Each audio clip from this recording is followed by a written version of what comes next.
ক্রিকেটাঙ্গনে বহুল আলোচিত এক প্রশ্ন, এই বোর্ড কি টিকবে? ত্রয়োদশ জাতীয় সংসদ নির্বাচনের পর নানা গুঞ্জন শোনা যাচ্ছে। সে গুঞ্জন আরও উস্কে দিলেন বিসিবির সাবেক এই পরিচালক।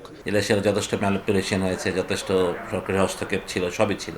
যেহেতু একটা কেস অলরেডি কোর্টে আছে, তো সেই কেসটা আবার কি পুনরুজ্জীবিত হবে কিনা বা সেটা ডিসিশন কি হবে, সেটার উপর অনেক কিছু ডিপেন্ড করছে এই ভোটের ভাগ্য।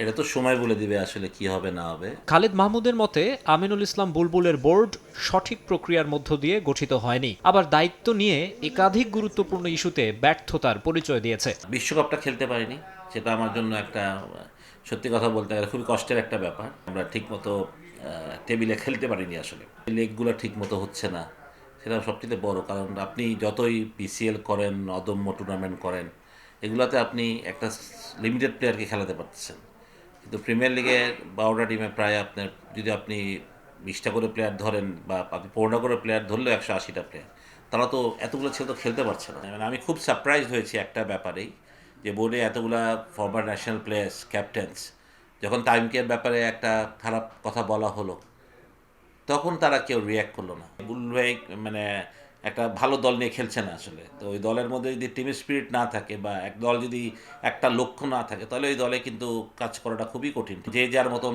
কথা বলছে, যার জন্য খুশি বক্তৃতা দিতে পারছে। সাম্প্রতিক নানা বিতর্কে অনেকেই মনে করেন বিসিবিতে প্রয়োজন নতুন নেতৃত্ব। যে নামগুলো রয়েছে আলোচনায়, তাদের ব্যক্তিত্ব, অভিজ্ঞতা আর ক্রিকেট ভিশন কেমন, সেগুলো নিয়ে নিজের পর্যবেক্ষণও জানান সাবেক এই বিসিবি কর্মকর্তা। ফারুক ভাই যথেষ্ট এক্সপিরিয়েন্স, নো ডাউট। তাইও ভেরি এক্সাইটিং, আমার ওর সাথে বেশ কিছুদিন কথা হয়েছে বেশ কিছু ব্যাপারে।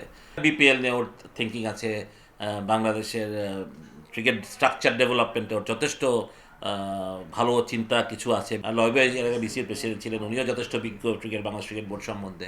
প্রেসিডেন্ট যাতে তার নিজের গার্ডস নিয়ে কাজ করেন, আবার ওই বোর্ড ডিরেক্টরের মধ্যে যাতে পঞ্চপাণ্ডব এরকম না হয়ে যায়। ভবিষ্যতে আবারও দেশের ক্রিকেটের নিয়ন্ত্রক সংস্থার সঙ্গে কাজ করার আগ্রহ প্রকাশ করেন সুজন।